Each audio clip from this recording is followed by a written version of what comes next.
நீதிமன்றத்துக்கு இன்னைக்கு கொடுத்த அந்த நீதிபதிகளுக்கு ரொம்ப தலை வணங்குறோம். இந்த மாதிரி ஒரு தீர்ப்பு கொடுத்ததுக்கு. ரொம்ப வருதுன்னா அதே ப்ரூவ் பண்ணிட்டு பேசுடா அப்படின்னு சொல்றோம். அப்ப நீங்க அரசியலே பேசாதீங்க, யாருமே பேசாதீங்க, நாங்க பேசினா இப்படிதான் பண்ணுவோம்னு. இது வந்து ஒரு விதமான மிரட்டல், மறைமுக மிரட்டல்ல இல்ல. எந்த மந்திரி போர்ட்போலியோ கேட்குறீங்களோ அதை கொடுப்பதற்கு நாங்கள் தயாராக இருக்கிறோம். எங்களுடைய கட்சிக்கு வாருங்கள், ராஜினாமா செய்துவிட்டு நில்லுங்கள். திமுகவே ஒண்ணுமே இல்லைன்னு ஆக்கிடலாம். 50 கோடி ரூபாய் தரோம். நீங்க என்ன வாரியம் கேட்குறியோ எதை குறித்து கேட்குறியோ நாங்கள் தருவோம்னு ஆஃபர் பண்ணியிருக்கோம். அதையும் கம்ப்ளைண்ட்ல யார் யார் பேசினாங்கன்றதெல்லாம் கொடுத்துருக்குறோம். கேள்வி நான் முன்வைக்கிறேன், நீங்க பதில் தானே சொல்றீங்க. எப்படி இவ்வளவு அசிங்கமா நீங்க பேசுவீங்க அப்படின்னு நீங்க எப்படி பண்ண நாங்க அப்படிதான் பேசுவோம் அப்படின்றது இருக்கு. சாரி இருக்கு, என்னோட மொபைல்ல தான் இருக்கு, ஆடியோ ரெக்கார்ட் இருக்கு. ஒரு பெண்ணோட Facebook அக்கவுண்ட்ல வந்து இந்த மாதிரி மெசேஜ் பண்ண வேண்டிய அவசியம் என்ன? இல்ல நீங்க அவனா வந்து தளபதியே நீங்க திட்டீங்களா? அறக்கழகம் பார்வையாளருக்கு வணக்கம். இன்று நாம் சந்திக்கிற மிக முக்கியமான அரசியல் விமர்சகர், திராவிட இயக்க செயல்பாட்டாளர் திருமதி கவிதா அவர்கள். வணக்கம். வணக்கம். வணக்கம். குறிப்பா இன்னைக்கு அதாவது கடந்த காலத்துல கைதுங்கிறது, அதாவது ஆளுங்கட்சியை விமர்சித்தால் கைதுங்கிறது ரொம்ப ரேரா நடக்கும்.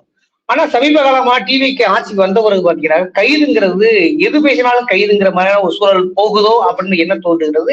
இன்னைக்கு காலைல இந்த சரண் ஜெயராமங்கிற ஒரு டிஎம்கேவுடைய செல்சிக்கிட்டோட ஒரு பையன் வந்து திடீரென்று அவருக்கு தாயாரும் கூட தெரியாம கைது செய்யப்பட்டிருக்கிறார். காலையில அது பரபரப்பா பேசும்போது மாறிச்சு. இன்னைக்கு போய் நீதிமன்றத்துல ஆஜராகும் போது நீதிமன்றம் கிட்டத்தட்ட எச்சரிக்கை விடுத்து அனுப்பியிருக்கிறது. என்ன முகாந்திரம் வச்சு கைது பண்றீங்க, எதுக்காக கைது பண்றீங்கன்னு சொல்லிட்டு கடுமையான கேள்வி எழுப்பி திருப்பி அனுப்பியிருக்கிறது. இது ஒரு பேசும்போது மாறுகிறது. முதற்கட்ட வெளி பாக்குறீங்க. இப்போ இது என்னன்னா, நம்ம இவங்க வந்து புதுசா ஆட்சிக்கு வந்திருக்காங்க. இவங்களுக்கு பேஸ் என்னன்றதே உங்களுக்கு புரிய மாட்டேங்குது. இங்க கருத்து சுதந்திரம்ன்றது ஒரு விஷயம் இருக்கு. அது போக நீங்க வந்து பேசுறவங்கள நீங்க கைது செய்யணும்னா முதல்ல தாவேக்காக்கு நீங்க பல லட்சம் பேர் உள்ள இருக்கிற மாதிரி ஒரு ஜெயிலை நீங்க வந்து உருவாக்கணும். அவங்களுக்கு நீங்க தனி ஒரு கோர்ட்டை நீங்க உருவாக்க வேண்டியது இருக்கு. இப்ப என்ன அஞ்சலி அம்மாள் கோர்ட்டா, அந்த மாதிரி கோர்ட் நீங்க ஆரம்பிச்சாதான் அவங்க கேஸே நீங்க முடிக்க முடியும். அந்த அளவுக்கு கேஸ் அவங்க மேலே இருக்கு. இப்போ தாவேக்காவை பத்தி பேசினாலே நாங்க கைது பண்ணுவோம் அப்படின்றது வந்து இது வந்து ஒரு பக்கம் ஒரு அராஜகமான ஒரு ஆட்சியா இருந்துட்டு இருக்கு. பேச வேண்டிய விஷயங்கள் எவ்வளவோ இருக்கு. நீங்க கைது பண்ணணும் நீங்க முதல்ல நினைச்சீங்கன்னா இவரு கில்லி ஷரத்தை நீங்க கைது பண்ணிருக்கணும், அது நீங்க பண்ணல. இவரு எம்எல்ஏ சரவணன் நீங்க கைது பண்ணிருக்கணும், அது நீங்க கைது பண்ணல. இப்போ அரசு வழக்கறிஞர்களுக்கு வந்து 30 லட்சம் ரூபாய், 5 லட்சத்துல 30 லட்சம் ரூபாய் வரைக்கும் லஞ்சம் வாங்கிட்டு சேர்த்திருக்காருன்னு சொல்லிட்டு புசி ஆனந்த் மேல வந்துச்சு, அவரை கைது பண்ணிருக்கணும், அவரை நீங்க கைது பண்ணல. ஒருவேளை அவதூறு பரப்புறதுனால நீங்க ஒருத்தர் கைது பண்ணுவீங்க அப்படின்னா நீங்க உங்களுடைய அமைச்சர் கார்த்திகா அவங்கள கைது பண்ணிருக்கணும், கைது பண்ணல. ஆதவ அர்ஜுனாவை கைது பண்ணிருக்கணும், கைது பண்ணல. ஆரம்பத்துல இருந்து அவதூறு பரப்பிட்டு இருக்கக்கூடிய நம்ம முதலமைச்சரை நீங்க வந்து மாண்புமிகு முதலமைச்சரை கைது பண்ணிருக்கணும், நீங்க கைது பண்ணல. அப்போ இத்தனை பேரை நீங்க வந்து விட்டுட்டு யங்ஸ்டர்ஸ் இன்னைக்கு அரசியலுக்காக அவங்க பேசப்படும் போது இப்ப நம்மளே வந்து அரசியல் பத்தி பேசுறோம்னா நமக்கு இப்ப எனக்குலாம் வந்து அவ்வளவு கெட்ட வார்த்தைகள் வருது, அவ்வளவு அவதூறுகள் வந்துட்டு இருக்கு. அசிங்கமா ரேப் த்ரெட்டனிங் எல்லாம் கூட வருதுன்னு வச்சுக்கோங்களேன். ஒரு பெண் வந்து பேசினாலே திமுகன்னு ஒரு முத்திரை குத்திடுறாங்க. நாங்க திமுகவே இல்லைன்னு சொன்னாலும் கூட அவங்களுக்கு வந்து தாவேக்காவோட அகேன்ஸ்டா பேசுறவங்க எல்லாருமே அவங்களுக்கு திமுக தான். ஏன்னா மத்த கட்சிகள் எதுவுமே இல்ல பாத்தீங்களா, எல்லாத்தையும் அவங்க ஸ்வைப் பண்ணி எடுத்ததுனால இவங்களுக்கு வந்து அகேன்ஸ்டா பேசுறவங்க திமுக மட்டுமே யோசிச்சு அவங்க பண்ணிட்டு இருக்காங்க. இது வந்து ரொம்ப ரொம்ப கண்டனத்துக்குரியது, ரொம்ப கண்டிக்க வேண்டியது. இத வந்து நீதிமன்றமே கண்டிச்சிருக்குன்னா இனிமேலே இவங்க திருந்துவாங்களா இல்ல இவங்க இதுவே செஞ்சுட்டு இருப்பாங்களான்னு தெரியல. ஏன்னா நோட்டட்ல நிறைய பேர் இருக்காங்க. இப்ப ஆர்ஜே சரண வந்து கைது பண்றது வந்து இன்னைக்கு காலையில 4 மணிக்கு கைது பண்ணிருக்காங்க. தூங்கிட்டு இருந்தவரை கூட்டிட்டு போயிருக்காங்க. அவர் என்ன கொலை பண்ணாரா, இல்ல இந்த நாட்டுக்கு பயமுறுத்துற மாதிரி ஒரு விஷயங்கள அவர் ஈடுபட்டாரா, இல்ல பெரிய ஆயுதங்கள் ஏதாவது வச்சிருந்தாரா, இல்ல இந்த மாதிரி கஞ்சா பவுடர் ஏதாச்சும் வச்சிருந்தாரா, எதுவுமே இல்ல. அப்போ ஒருத்தர் பேசுறதுனால நீங்க கைது பண்றீங்க அப்படின்னா நீங்க வந்து யார மிரட்டுறதுக்கு இந்த மாதிரியான விஷயங்கள் நீங்க கையில எடுத்து பண்ணிட்டு இருக்கீங்க அப்படின்றது ஒரு பெரிய ஒரு கொஸ்டின். இதுல நீங்க தூய ஆட்சின்னு வேற சொல்றீங்க. ஆனா அந்த தூய ஆட்சி இந்த 2 மாசத்துல எந்த பக்கத்துலயுமே தூய ஆட்சி தெரிய மாட்டேங்குது.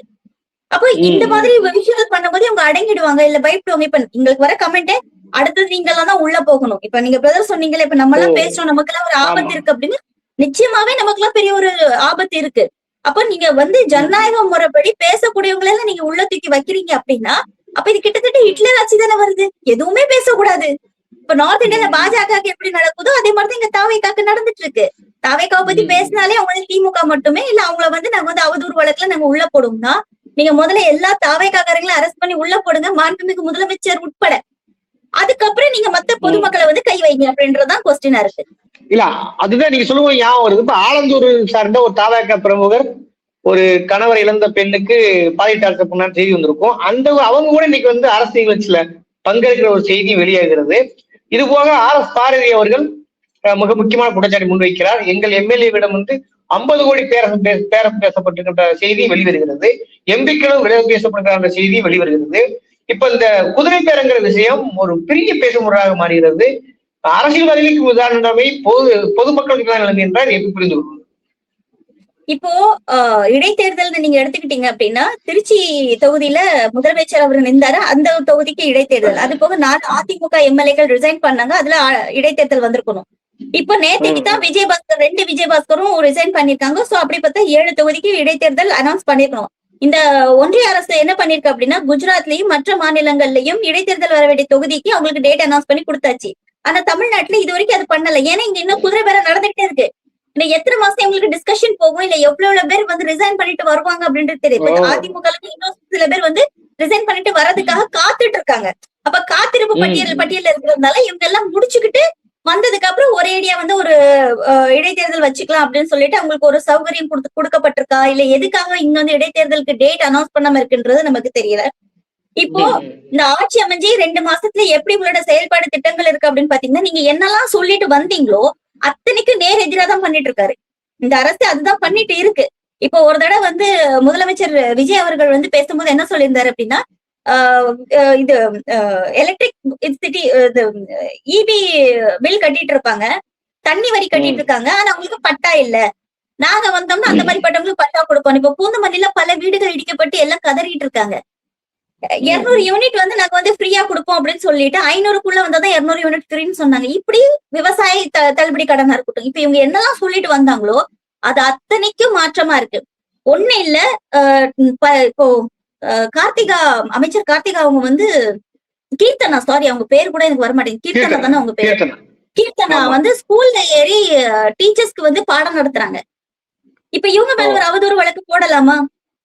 ஆசிரியர்கள் அப்ப இவங்க என்ன வேலை செய்யணுமோ அதை விட்டுட்டு தேவையில்லாத அத்தனை வேலையும் இவங்க செஞ்சுட்டு இருக்காங்க. திமுகக்கு நாங்க ஒரு அச்சுறுத்தல் கொடுக்குறோம், இல்ல திமுக சார்ந்தவங்க எல்லாம் வந்து நாங்க பயமுறுத்துறோம், பாத்தீங்களா நாங்க இவங்க எல்லாம் அரெஸ்ட் பண்ணிட்டோம் அப்படின்றாங்க. திமுக வந்து இந்த மாதிரி பல கேஸ்களை பார்த்து ஜெயலலிதா அம்மா கிட்டே எல்லாத்தையும் வந்து பாத்துட்டு எடுத்துட்டு வந்து அவங்க அரசியல் பண்றதுக்கு இது வந்து கைதோ இல்ல இந்த மாதிரி நடவடிக்கைகளோ புதுசு கிடையாது. ஆனா என்ன இங்க பிரச்சனைனா, ஜெயலலிதா அம்மா வந்து அவங்க வந்து டைரக்ட் டார்கெட் பண்றது கலைஞர் அவரை தான் டார்கெட் பண்ணுவாங்க. மிக முக்கியமான அமைச்சர்களை தான் டார்கெட் பண்ணிட்டு இருந்தாங்க. இங்க என்ன பிரச்சனைன்னு பாத்தீங்கன்னா, சின்ன பசங்களை எல்லாம் கைது பண்றதுதான் பெரிய பிரச்சனையா இருக்கு. திமுகக்காக பேசுற இப்ப யங்ஸ்டர்ஸ் 20+, 25+, 30+ இருக்கக்கூடியவங்களை நீங்க மிரட்டி நீங்க வந்து கைது பண்ணி நீங்க என்ன பண்ண போறீங்க அப்படின்றது ஒரு விஷயம் இருக்கு. உங்களுடைய மோட்டிவ் யாரா இருக்கணும்? நீங்க ஒரு தலைமைக்கு வந்துட்டீங்க அப்படின்னா நீங்க வந்து தலைவர்களை நீங்க ஏற்கனவே பொய்யா தாக்குதல் நடத்திட்டு இருக்காங்க. அனிதா ராதாகிருஷ்ணனா இருக்கட்டும், செந்தில் பாலாஜியை பயங்கரமா பாயிண்ட் அவுட் பண்ணிட்டு இருக்காங்கன்றது நல்லாவே தெரியுது. ஒவ்வொரு அமைச்சர்களையும் நீங்க பாயிண்ட் அவுட் அது உங்களுக்கு ஈக்குவலான ஆட்கள் கிட்ட நீங்க வந்து உங்களுடைய தகுதியும் தராதரத்தையும் காமிச்சீங்கன்னா நல்லா இருக்கும். அதை விட்டுட்டு சோசியல் மீடியால பேசுறவங்க அவங்களுக்கு ரைட்ஸ்க்காக பேசணும். இப்ப அரசியல் இங்க ஏன் பேசப்படுது? ஒவ்வொரு தனிநபர்களுக்காக தான் அரசியல் பேசணும். இப்ப நான் அரசியல் பேசணும்னா எனக்காக அரசியல் பேசிட்டு இருக்கேன், என்னோட நன்மைக்காக நான் அரசியல் பேசிட்டு இருக்கேன். எனக்கு ஒரு விஷயம் பிடிக்காது. இப்ப நேற்றுக்குமே பாத்தீங்கன்னா ஒருத்தர் வந்து அவ்வளவு அசிங்கமா கமெண்ட் பண்ணிட்டு போறாப்ல, டிவிகேல உள்ள பர்சன். நான் ஸ்கிரீன்ஷாட் எடுத்து வச்சிருக்கேன். இத்தனைக்கு ப்ரொஃபைல்ல போன் நம்பர் வேற கொடுத்துருக்காரு. நான் கால் பண்ணி நான் கேக்குறேன், பிரதர் எப்படி நீங்க இப்படி பேசுறீங்க அப்படின்னு. நீங்க ஏன் டிவிக்கு எதிராவே பேசிட்டு இருக்கீங்க?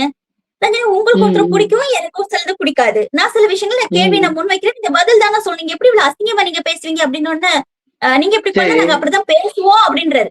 நம்பர் என்கிட்ட இருக்கு சாரி இருக்கு, என்னோட மொபைல்ல தான் இருக்கு, ஆடியோ ரெக்கார்டு இருக்கு.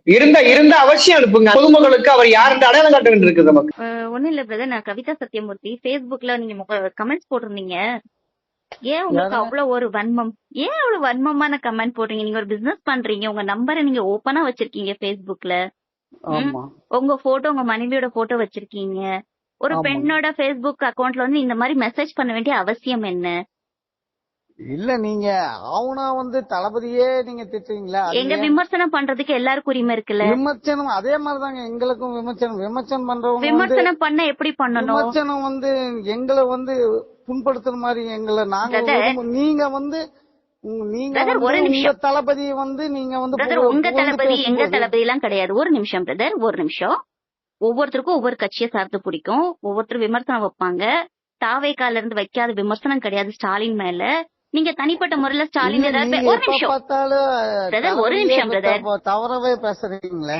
நான் அசிங்கமா எந்த வார்த்தையும் பேசுறது இல்லையே. இல்ல நீங்க வந்து அப்படிதான் பேசுறீங்க. இல்லையே, நான் எந்த வார்த்தையும் தவறா பேசுறது, ஒரு கெட்ட வார்த்தையோ ஒரு தப்பான வார்த்தையோ விஜய் அண்ணான்னு சொன்ன வார்த்தைக்கு நான் மறு வார்த்தை பேசுறது கிடையாது. இல்ல இல்ல இல்ல இல்ல நல்ல பவுடர் போட்டுக்கோ, நல்ல பவுடர் போட்டுக்கோ. விமர்சனமே வைக்க கூடாதுன்னா அரசியலுக்கு ஒருத்தர் வரக்கூடாது இல்லீங்களா? அப்போ நீங்க வந்து பெண்கள் சார்ந்து பெண்கள் பேசுனாங்க அப்படின்னா நீங்க இவ்வளவு அசிங்கமான கமெண்ட்ஸ். நீங்க ஒண்ணு இல்ல, கிருஷ்ணன் சின்ன தம்பியா ஒரு பர்சன் மேல கேஸ் கூட போட்டாங்க, சரண்யா நடராஜன் அட்வொகேட் அவங்க போட்டிருந்தாங்க. அந்த பர்சனோட ஆடியோ மறுபடியும் வந்திருக்கு. அனிதா ராதாகிருஷ்ணன் அவர்களை ஒரு மேல பேசி செருப்பை தூக்கி காமிச்சு, அப்போ நீங்க வந்து இப்படி ஒரு கேவலமான குப்பைகளை நீங்க வளர்த்துட்டு இருக்கும் போது அப்போ உங்களுக்கு ஈக்குவலா தான் நாங்களும் எங்க பிரஷரை பஸ்ட் அவுட் பண்ணி நாங்க பேசுற சிச்சுவேஷன்ல இருக்கோம். அப்ப இந்த அளவுக்கு டிராக் பண்ணி இழுக்கிறது யாரு? முன்னாடி அரசியல் எப்படி பண்ணிட்டு இருந்தோம்? ஒரு 5 வருஷத்துக்கு முன்னாடி இருந்த அரசியல் காலம் எப்படி இருந்தது? இன்னைக்கு நீங்க வந்து ஒரு அவதூறு, ஒரு பொய், ஒரு ஆதவர்ஜினா மாதிரி ஒரு அமைச்சர், ஒரு டெபுட்டி சிஎம், ஒரு ஸ்போர்ட்ஸ் மினிஸ்டர், நீங்க அவ்வளவு பொறுப்பான ஒரு பதவியில இருக்கீங்க, 8 கோடி மக்களோட பிரதிநிதியா இருக்கீங்க. நீங்க வந்துட்டு சொல்றீங்க காவல்துறையினரை வச்சு கொன்னுட்டாங்க, காவல்துறையினரை வச்சு கொன்னுட்டாங்க அப்படின்னு நீங்க இப்போ பேசுறீங்க. முன்னாடி அபத்தமா பேசுறீங்க, சரி ஏதோ பேசுறீங்கன்னு விட்டுட்டாங்கன்னு வச்சுக்கோங்களேன். ஆளும் அரசு விட்டுட்டாங்க, முன்னாள் அரசு. இப்ப நீங்க தான் இருக்கீங்க, காவல்துறை உங்க கையில தான் இருக்கு. அப்ப நீங்க யார் இது பண்றீங்க? இப்போ அரசு மாறலாம், ஆட்சி ஐ மீன் கவர்மெண்ட் ரூல்ஸ் பண்ணிட்டே இருக்காங்க, ஒரு கட்சி மாறி இன்னொரு கட்சி வருதுன்னு வச்சுக்கோங்களேன். பட் காவல்துறையினர் அவங்க தானே. அப்ப இவங்க யார பேரு கெடுக்குறாங்க? அப்போ உங்கள்ட்ட இருக்கக்கூடிய ஆபீசர்களுக்கும் நீங்க ஒழுங்கா இல்ல, நீங்க உங்கள்கிட்ட இருக்கக்கூடிய ஆபீசர்கள் நீங்க அவதூறு பரப்புறீங்க, முன்னாடி இருந்த அரசை நீங்க வந்து அவதூறு பரப்புறீங்க, ஒரு கட்சி அவதூறு பரப்பிட்டு இருக்கீங்க, ஒரு கட்சிக்காக பேசுறவங்க அவதூறு பரப்பிட்டு இருக்கீங்க. ஆனா நீங்க இன்னைக்கு வந்து நாங்க என் கையில கோர்ட் இருக்கு, என் கையில எல்லாம் இருக்கு, நாங்க என்ன வேணா பண்ணிக்கலாம் அப்படின்னு நினைக்கும் போது இந்த ஆபீசர்களும் தயவு செஞ்சு நடுநிலை, ஏன்னா அவங்களும் மனிதர்கள் தான், அவங்களுக்கு வேற வழி இல்லை. இப்போ வந்து அரெஸ்ட் பண்ணுங்கன்னா, இப்ப என்ன வந்து அரெஸ்ட் பண்ணுங்கன்னா அவங்க அரெஸ்ட் பண்ணி தான் ஆகணும், உங்களை அரெஸ்ட் பண்ணுங்கன்னா ஆனா கொஞ்சம் மனிதாபிமானத்தோட நடந்துக்கணும்ன்றது என்னுடைய தாழ்மையான வேண்டுகோளா இருக்கு. ஆனா இப்போ போலீஸ் டிபார்ட்மெண்ட்ஸ் அப்படிதான் நடந்துக்கிறாங்கன்றது ஒரு விஷயமும் இருக்கு. இப்போ வந்து ரொம்ப ஹார்ஷாட்ல அவங்க ஹேண்டில் பண்றது கிடையாது. பிகாஸ் தே நோ இந்த கவர்மெண்ட் எப்படின்றது அவங்களுக்கு நிச்சயமா புரியுது. அதனால அவங்க அந்த மாதிரிதான் அவங்களும் ஹேண்டில் பண்ணிட்டு இருக்காங்க. பட் ரொம்ப அபத்தமா இத்தனை நாள் பார்க்காத ஒரு அரசியல், புது அரசியல் பார்க்கும் போது ஒரு பிரஷர் ஆகுது. இது நீ அடுத்து எந்த அளவுக்கு இந்த கைது நடவடிக்கை போகும்? இப்ப எனக்கே நிறைய கமெண்ட்ஸ் பாத்தீங்கன்னா, அடுத்த அரசு உனக்கு தானே, தாராளமா கூட்டிட்டு போங்க, ஒரு 10 நாள் எனக்கு சமையல் பண்ண வேண்டாமா, எனக்கு நீங்க சாப்பாடு போட்டு தானே ஆகணும், அதே பார்த்துட்டு வந்துருவோம். இப்போ இதெல்லாம் வந்து ஒரு பண்ணியான மாதிரி ஆயிடுச்சு. ஏன்னா பாரு, உங்களை ஜெயில போடுறேன், உங்க மேல கேஸ போடுறோம், அண்ணா விஜய் அண்ணா இவங்க எல்லாம் தூக்கி உள்ள போடுங்க, அண்ணா அண்ணா அவங்கள தூக்கி உள்ள போடுங்க அண்ணா. ஒண்ணு இல்லைங்க, நம்மளுடைய முன்னாள் முதல்வர் ஸ்டாலின் அவர்கள் வந்து ஒரு விஷயமாட்டு வெளிநாட்டுக்கு போறாங்க. அவங்க கட்சிக்காரங்களுக்கும் அவங்களோட சார்ந்தவங்களுக்கும் ஒரு ட்வீட் பண்ணிட்டு விஷயம் இன்ஃபார்ம் பண்ணிட்டு போறாங்க, இந்த மாதிரி வேலை கொடுத்தேன், இதெல்லாம் வந்திருக்கு, இதெல்லாம் செஞ்சுட்டு இருக்கேன்னு கட்சிக்கு ஒரு இன்ஃபார்ம் பண்ணிட்டு தான் அவங்க போறாங்க. பயந்து ஓடுறாங்க, எல்லாரும் ஊரை விட்டு போறாங்க. ஊரை விட்டு போறதுக்கு என்னையா இருக்கு? அப்படிக்கு என்ன பயங்கரமான ஆளு நீங்க, ஆட்சி ஆண்ட ஆளை வந்துட்டீங்க, இல்ல உங்களை பத்தி நாங்க ஏன் பயப்படணும்? ஃபர்ஸ்ட் அது கொஸ்டின் இருக்குல்ல. ஏன் தப்பு பண்றது எந்த கட்சியில இருக்கக்கூடியவங்களா இருந்தாலும் நீங்க ஒரு நடவடிக்கை எடுக்கீங்கன்னா நியாயமா சட்டப்படி நீங்க நடவடிக்கை எடுக்க போறீங்க. அதுக்கு எல்லாருமே கட்டுப்பட போறாங்க. இப்ப நீங்க ஊழல் ஊழல் ஊழல்னு சொன்னீங்க. இப்ப ஊழல்ல ஒரு அமைச்சர் சிக்கிட்டாருன்னு வச்சுப்போம், XYZ யாரோ சிக்கிட்டாங்க, தண்டனை கொடுங்கன்னு பொதுமக்களா சொல்றோம். அவங்களுக்கு சப்போர்ட் பண்ணிலாம் இங்க யாரும் பேசல. இல்ல எங்க அமைச்சர் வந்து பவுடர் பிள்ளைக்கு மருந்துதான் இது பண்ணாரு, ஐயோ எங்க அமைச்சர் வந்து கஷ்டப்பட்டு வந்தாரு, எங்க அமைச்சரை வந்து நீங்க வந்து டார்கெட் பண்றீங்க, இப்படி எல்லாம் பேசுற ஆளு வந்து இங்க கிடையாது. சோ நாங்க வந்து நீங்க வந்து ஊழல்ல ஒரு அமைச்சர் இருக்க அப்ஜெக்ஷன் எங்களுக்கு. விஞ்ஞான ஊழல், இந்த ஊழல் வந்து எப்படி நடந்துக்கு எங்களால கண்டுபிடிக்க முடியலன்னு அப்ப நீங்க அதை பத்தி பேசவே கூடாது இல்ல. இப்ப சிடி நிர்மல்குமார் சொல்லியிருக்காரு, மேல நம்ம அவதூறு வழக்கு போடலாமா? நீங்க ஊழல்னு சொன்னா அதை நிரூபிக்கணும். இல்ல அதுக்கு ஏதோ ஒரு முகாந்திரம் இருக்குன்னா இது பண்ணிருக்காங்க, சரிங்க நாங்க வந்து ஒரு 1000 கோடி ஒரு பேச்சுக்கு சொல்ல, ஒரு 10,000 கோடி நீங்க ஊழல் பண்ணிருக்கீங்க, அவ்வளவு 10,000 கோடி கண்டுபிடிக்க முடியல, ஆனா ஒரு 500 கோடிக்கு நாங்க வந்து கண்டுபிடிச்சிட்டோம்னு சொன்னீங்கன்னா அது வந்து ஓரளவு ஏத்துக்கக்கூடிய விஷயமா இருக்கும். கண்டுபிடிக்க முடியல, இவங்க வந்து விஞ்ஞான ஊழல் பண்ணிருக்காங்கன்னா இது எவ்வளவு பெரிய அபத்தம். அப்ப காத்து வாக்குல தீய பரப்பி விட்டு போயிடுறது, அது எரிஞ்சு தள்ளும். இவங்க பண்றது இது வரைக்கும் அப்படிதான் பண்ணிட்டு இருக்காங்க. இனி இவங்க மேலதான் நம்ம அவசர வழக்கு போட வேண்டியதா இருக்கு. இல்ல விஞ்ஞான ஊழல்னா கிட்டத்தட்ட அறிவியல் ரீதியான ஊழல். அப்ப ஆதாரத்தோட பண்ணிக்கான்னு அர்த்தம். அதை கண்டுபிடிப்பது எளிதுதானே. அப்புறம் ஏன் அதை பண்ண மாட்டாங்கன்னு ஒரு கேள்வி. இன்னொரு பக்கம் என்னன்னா, அனிதா ராதாகிருஷ்ணனுடைய வாக்குமூலத்தையும் கூட நேற்று பார்த்தோம். என்னை விலை பேசினாங்க, நான் ஒருபோதும் ஒத்துக்க மாட்டேன் அப்படிங்கிற ஒரு பயங்கரமான செய்தி இருக்காது. உச்ச நீதிமன்றத்திற்கு அது திமுகவும் போயிருக்கிறது வச்சுங்களேன். அப்ப தொடர்ந்து இந்த மாதிரியான போக்கள் வாக்குமூலத்தை எப்படி சேர்த்து புரிந்து கொள்வது? இதுதான் மத்த கட்சிகளை மாதிரி திமுகவையும் வந்து இது பண்ணிடலாம், திமுக சார்ந்தவங்களையும் வந்து எழுத்தரலாம் அப்படின்னு இப்பவும் திமுக இருக்கக்கூடிய முன்னாள் அமைச்சர்கள், முன்னாள் மந்திரிகள் நிறைய போயிருக்காங்க. இப்ப எலெக்ஷனுக்கு முன்னாடியுமே நிறைய பேர் போயிட்டாங்கன்னு வச்சுக்கோங்களேன். ஆனா எலெக்ஷன் முடிச்சதுக்கு அப்புறம் கட்சி தாவல் வந்து அந்த அளவுக்கு இல்லைன்றதான் எனக்கு தெரிஞ்ச விஷயம் வரைக்கும். ஆனா முன்னாள் அமைச்சர்கள் சில பேர் பேசிட்டு இருக்காங்க, சில மாவட்டங்கள்ல எல்லாம் அவங்க எல்லாம் பேசிட்டு இருக்காங்க அப்படின்றது தெரியாது. அவங்கவுங்க விருப்பம். இப்ப என்ன சொல்றாங்க, இவங்க குதிரைபேரம் பண்ணிட்டு எங்கள ஒரு எம்எல்ஏக்கு வேண்டி அவங்க பேசியிருக்காங்க. அது பேசுறதுக்கான எந்த சாட்சியும் இல்ல. சரி, நாங்க என்ன கேக்குறோம், ஒத்த எம்எல்ஏ வச்சு நாங்க என்னையா பண்ண போறோம்? எப்படி ஆட்சி கவுக்க முடியும் கேள்வி தெரியலையே. எப்படி இப்போ உங்களுக்கு ஐயுஎம்எல் சப்போர்ட்டா இருக்காங்க, உங்களுக்கு வந்து பாமக சப்போர்ட்டா இருக்காங்க, உங்களுக்கு எல்லாருமே சப்போர்ட்டா இருக்காங்க. திமுகவை தவிர்த்து அத்தனை கட்சியும் உங்க கூட தான் இருக்கு. இப்போ உங்கள ஒரு எம்எல்ஏ வந்தாலும் கூட நீங்க அதுல ரீப்ளேஸ் பண்றது ரொம்ப ஈஸி. இப்ப நீங்க என்ன சொல்றீங்க, உள்ளாட்சி தேர்தல்ல கூட திமுக வந்து வராதுன்றீங்க. அப்போ உங்களுக்கு ஒரு கான்பிடென்ட் இருக்குல்ல, அப்புறம் எதுக்கு இவ்வளவு ஒரு அபத்தமான விஷயம் பண்றீங்க? இப்ப வந்து திமுக மேல இந்த பழி சொல்லணும், இவங்க வந்து குதிரை பேரம் பண்றாங்க அப்படின்னு சொல்லணும் அப்படின்னா, இங்க குதிரை பேரம் பண்ணி என்ன நடக்க போகுதுன்றது இப்ப சாதாரண பொதுமக்களா நமக்கே தெரியுது. இது ஸ்டாலின் அவர்களுக்கு தெரியாதா? கட்சியில இருக்கக்கூடிய முதற்கட்ட தலைவர்களுக்கு தெரியாதா? இந்த ஒரு எம்எல்ஏ வாங்கி நான் என்னையா பண்ண போறேன்றது தெரியாதா? அப்போ ஏதோ பேசணும், ஏதோ நம்ம செய்யறதில்ல. இப்போ முதலமைச்சர் விஜய் அவர்கள் பேசும்போது சொன்னாரு, கரூர்ல அப்படி ஒரு இங்க ஏங்க ஏன் மேல பழிய போட்டீங்க அப்படின்னாரு. அங்க உள்ள மக்கள்கிட்ட கேட்டா புட்டு புட்டு புட்டு புட்டு சொல்லுவாங்க அப்படின்னாரு. நான் அவங்க கொடுத்த டைமுக்கு தான் போனேன்னு சொன்ன ஸ்டேட்மெண்ட் இருக்கு. இவ்வளவு பொய்கள், இவ்வளவு மாத்தி மாத்தி பேசின விஷயங்கள் வெளிப்படையா இருக்கு. அப்போ நீங்க எல்லா தப்பையும் பண்ணிட்டு நான் வந்து ஒரு விஷயத்த சொன்னா அது எதுவுமே மக்கள் வந்து கேள்வி இல்லாம ஏத்துக்கணும்னு சொன்னா எப்படி நடக்கும்? அப்ப நம்ம கேள்வி கேட்கணும். நீங்க அன்னைக்கு அப்படி பேசுனீங்களே, அப்படி பண்ணீங்களே, இன்னைக்கு இப்படி பண்றீங்களே, நம்ம கேள்வி கேட்கிறோம்னா நீ வந்து திமுக கொத்தடிமை, உங்களுக்கு 200 ரூபாய் வருது, நீங்க வந்து இது வந்து அப்ப நாங்க என்ன சொல்லி அதையாவது ப்ரூஃப் பண்ணு. 200 ரூபாய் வருதுன்னா அதே ப்ரூஃப் பண்ணிட்டு பேசுடா அப்படின்னு சொல்றோம். அப்ப நீங்க அரசியலே பேசாதீங்க, யாருமே பேசாதீங்க, நாங்க பேசினா இப்படித்தான் பண்ணுவோம்னு. இது வந்து ஒரு விதமான மிரட்டல், மறைமுக மிரட்டல்லாம் இல்ல, தைரியமான மிரட்டல். ஆனா இதுக்கு நீதிமன்றத்துக்கு இன்னைக்கு கொடுத்த அந்த நீதிபதிகளுக்கு ரொம்ப தலை வணங்குறோம், இந்த மாதிரி ஒரு தீர்ப்பு கொடுத்ததுக்கு. ஏன்னா இந்த மாதிரிப்பட்ட மனிதர்களாலதான் இன்னும் கொஞ்சம் ஜனநாயகம் உயிரோடி இருக்கு. நம்மளும் கொஞ்சம் தைரியமா பேசுறதுக்கான ஒரு தைரியம் நமக்கு வருது. இன்னொரு விஷயம் என்னன்னா, இது குறித்து இப்ப சொல்றோம், கிட்டத்தட்ட ரெண்டு விஜய் பாஸ்கர்களும் கிட்டத்தட்ட பெரிய ஊழல்காரை விளைந்தவர்கள்ன்றது எல்லாரும் சொல்லி தெரிய வேண்டிய அவசியம். அத்தனை வழக்கு நிலுவையில் இருக்குது. அவர்களை வந்து இவர்கள் சேர்த்துக் கொள்கிறார்கள். ஆனா இதெல்லாம் விமர்சிக்காம முதல்வர் வந்து முன்னாடியே சொன்னாரு 6 மாசத்து தேர்தல், அதனாலதான் இவங்க வேலை பேசிக்காங்க, ஆட்சியை கவனிக்க போறாங்க, அதனால நடந்துக்கோ அப்படின்னு சொல்லிட்டு சிபிஎம் தலைவர் வந்து குறிப்பாக அவரு சண்முகம் பேசுறது ஒரு எப்படி தெரியல, அது அந்த விமர்சனத்தை எப்படி புரிஞ்சுக்கணும்? இல்ல புரியல. எப்படி சிபிஎம் சண்முகம் இருக்காரு, அவர் சொல்றாரு அங்க இருந்து இப்ப முன்னாள் முதல்வர் ஸ்டாலின் அவர்கள் வந்து ஆட்சி 6 மாசத்தில் கவனம் சொல்றது காரணம் காணும், பேரம் பேசப்பட்டிருக்கிறது அப்படி சொல்றாங்க. ஆனா வந்து விஜயபாஸ்கர் இங்க வந்து சேர்றது குறித்த விமர்சனம் எதுவும் இல்ல.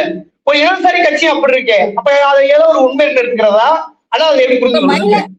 மயிலாடுதுறையில 2 இரட்டை கொலைகள், தற்கொலைன்னு சொல்றாங்கன்னு வைங்க, காதல் விவகாரத்துல நடந்த அந்த குழந்தைங்களுடைய சாவு, அத்தனை பேருக்குமே அது வலி நிறைஞ்ச விஷயம் தான். நான் என்ன சொல்றேன், கவினுடைய படுகொலை நடந்தப்ப இவங்க எடுத்த ஸ்டாண்டும், திருமா அவர்கள் வந்து எடுத்த ஸ்டாண்டும், அந்த பையனோட பாடி நாங்க வாங்க மாட்டோம்னு பண்ண போராட்டமும் எல்லாரும் இந்த ஊரே பாத்துட்டு இருக்கு. ஆனா இப்ப இவங்க என்ன சொல்றாங்கன்னா, அந்த ஆடியோ வெளியே வந்துச்சு, பொலிட்டிக்கலா நாங்க சப்போர்ட் பண்ண முடியாது, டெக்னிக்கல் சப்போர்ட் பண்றோம். அப்ப இதுல ஒரு பெரிய கேள்விக்குறி வருது. நீங்க வந்து பொலிட்டிக்கலா சப்போர்ட் பண்ண மாட்டேன், டெக்னிக்கா ஒரு அரசியல்வாதி கிட்ட பொலிட்டிக்கல் சப்போர்ட்டை தவிர வேற என்ன எதிர்பார்க்க முடியும்? இந்த கான்ஸ்டிடியூஷன் சரி, இல்ல இந்த சட்டத்திட்டங்களும் சரி, நீங்க அம்பேத்கரை வழிபடுற அம்பேத்கருடைய லாவும் சரி, அரசியலை சார்ந்து தானே இருக்கு.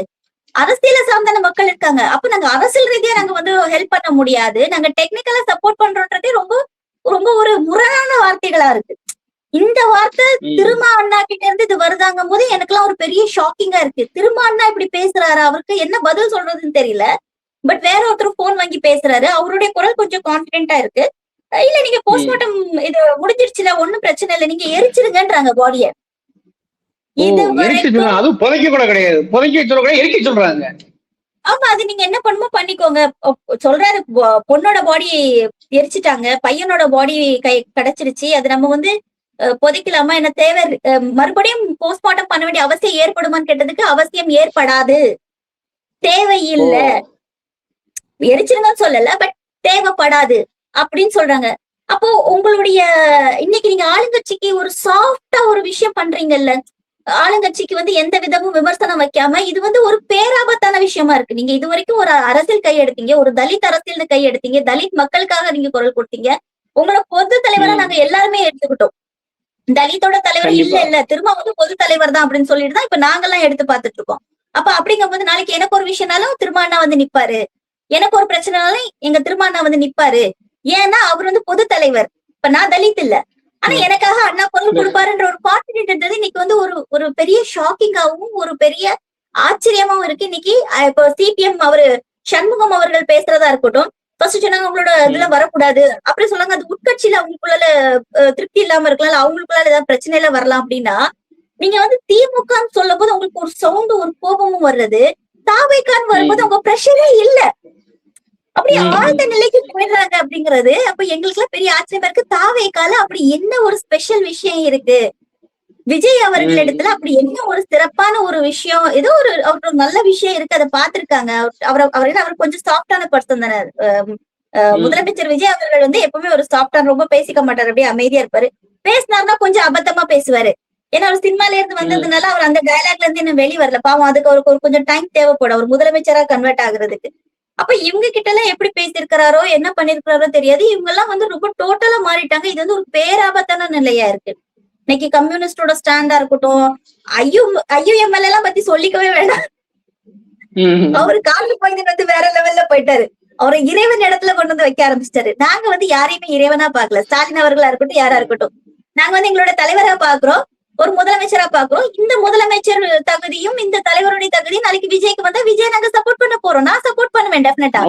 ஆனா அங்க எங்க இருக்கு அந்த அறிகுறி எங்க இருக்குன்னு தான் நாங்க தேடிட்டு இருக்கோம். இங்க வரைக்கும் இல்ல. இன்னைக்கு இவங்க வந்து இந்த திமுகவுக்கு சாதகமா பேசுறவங்கள இங்க அரெஸ்ட் பண்றது நடுநிலையாளர்களுக்கு நிறைய வருத்தமும் வேதனையும் வந்திருக்கு. சீரியஸா சொல்றேன். இதை நான் ஒரு திமுக அபிமானியா நீங்க எப்படி நினைச்சாலும் பரவாயில்ல. இன்னைக்கு என்கிட்ட ஒரு 4-5 பேர் பேசினது, நாங்க விஜய்க்கு ஓட் போட்டோம், நாங்க திமுக கிடையாது, ஒண்ணும் கிடையாது. ஆனா இப்ப எங்களுக்கு வேதனையா இருக்கு, ஏன் ஓட் போட்டோம்னு யோசிக்கிற அளவுக்கு இவர் பண்றாரு. இப்ப எங்களுக்கு வந்து திமுக மேல ஒரு அனுதாபம் வருது, ஸ்டாலினை பார்த்தா எங்களுக்கு ஒரு இறக்கம் வருது. இவங்க இப்படி எல்லாம் பண்றத பார்த்தா ஐயோ என்னடா இப்படி பண்றாங்களேன்னு எங்களுக்கு இருக்குன்னு காமன் ஓட்டர் சொல்ற அளவுக்கு இந்த 2 மாசத்துல இவங்க மாத்திருக்கிறாங்க. இவங்களுக்கு வந்த ஓட்டை, இவங்களுக்கு கிடைச்ச வாய்ப்பை இவங்க சிறப்பா பயன்படுத்துறதை விட்டு இது இவங்க வந்து ரொம்ப அபத்தமா ஹேண்டில் பண்றது. சொல்லுவாங்க இந்த சிறுபிள்ளை வெள்ளாம வீடு வந்து சேராதும்பாங்க. இப்ப இவங்க கையில நாடு கிடைச்சிருக்கிறது சிறுபிள்ளை வெள்ளாம மாதிரி தான் இருக்கு. இவங்களுக்கு அது என்ன பண்ணன்னு தெரியல. அது வந்து நடுநிலையாளர்களுக்கும் பொதுமக்களுக்கும் பெரிய பெரிய வேதனையை கொடுத்துட்டு இருக்கு. இவங்க நினைக்கிறாங்க நம்ம திமுக தான் டார்கெட் பண்றோம்னு. பட் இவங்க திமுக டார்கெட் பண்றதுல இவங்களுடைய தராதரமும் இவங்க என்ன பண்ணிட்டு இருக்காங்கன்றது மக்கள் பார்த்துட்டு இருக்காங்க. ஓகே, புரியுது. அதாவது இன்று வந்து ராம் சரண் சொன்னா நாளைக்கு யாரோ நீங்களோ நானோ என்ற ஒரு என்ன சொல்றது அச்சங்களை தாண்டி ஒரு போதாமை, அரசியல் போதாமை, ஒரு வந்து குறைஞ்சபட்ச முதிர்ச்சியற்ற தன்மை, நாகரிகங்கிற கருசுதலுக்கு மதிப்பளிக்காத தன்மையாகத்தான் பார்க்க முடிகிறது. உங்கள் விமர்சனத்தை அப்படியே மக்கள் பார்வைக்கு விட்டுவிடுகிறேன். இந்த விவாதத்தில் நேரம் ஒதுக்கி நன்றி.